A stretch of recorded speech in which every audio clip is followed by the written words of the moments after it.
Magandang gabi sa inyong lahat.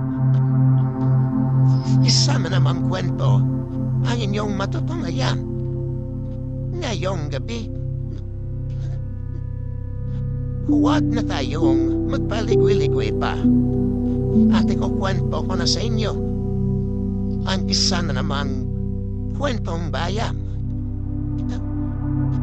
At ito ay pinamagatang si Juan at ang mga alimango.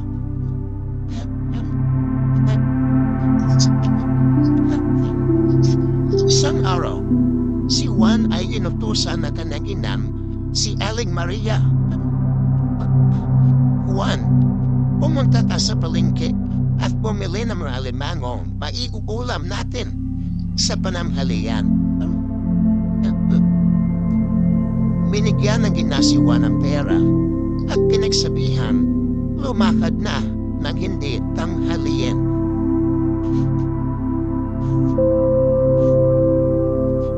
Nang makita si Juan sa palengke, ay lumapit siya sa isang tinderang may tindang mga alimango at nakiusap na ipili siya ng matataba.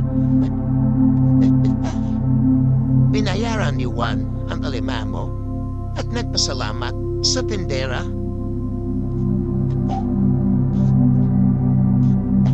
Umuwi na si Juan.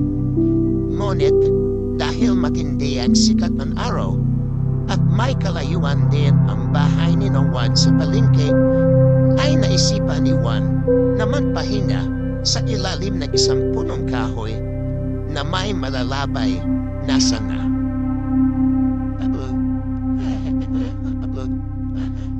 Naisip niyang maghintay sa kanya ang ina, kaya't naipasya niyang paunahin na pauwiin ang mga alimango. Mauna na kayong umuwi, magpapahinga muna ako. Ituturo ko sa inyo ang aming bahay. Lumakad na kayo at pagdating sa ikapitong kanto ay lumiko kayo sa kanan. Ang unang bahay sa gawing kaliwa ang bahay namin. Sige, lakad na kayo.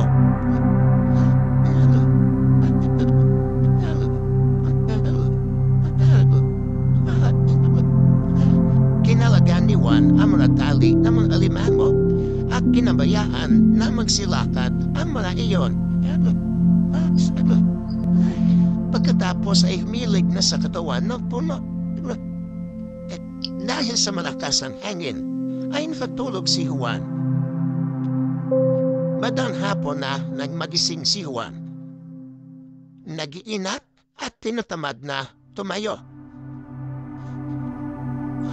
Naramdaman niyang kumakalam ang kanyang sikmura. Nagmamadali na umuwi si Juan. Malayo-layo pa siya ay natanaw na niya ang kanyang ina na naghihintay sa may puno ng kanilang hagdan. Agad na sinalubong ni Aling Maria ang anak pagpasok nito sa tarangkahan. Juan, bakit kayang kalamuwi? Nasaan ang mga alimango? Bakit po? Hindi pa po ba umuwi? Nagulat ang ina sa sagot ni Juan. Juan, ano ang ibig mong sabihin?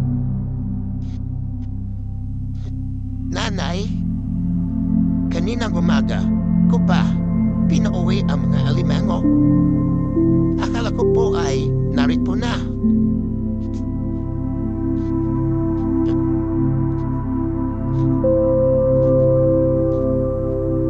Juan, paano makauuwi ito ang mga alimango? Walang isip ang mga yun.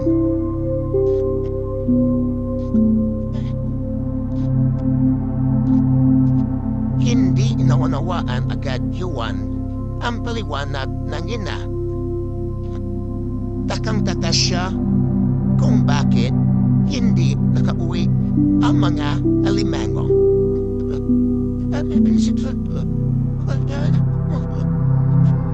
Sa patuloy na pagpapaliwanag ng ina,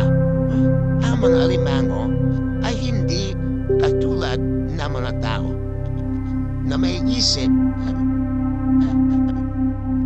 ay pagpapaliwanag ni Juan na mali nga ang ginawa niyang pagpapauwi sa mga alimano.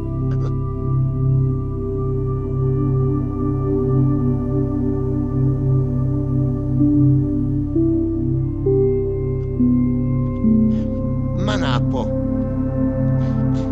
dito na naman nagtapos ang isa na namang kwento. Kapag inyo nagustuhan ang mga ganitong kwento, paki-comment lang sa ibaba. At higit sa lahat, taos puso akong nagpapasalamat sa patuloy ninyong pagsuporta. Maraming salamat.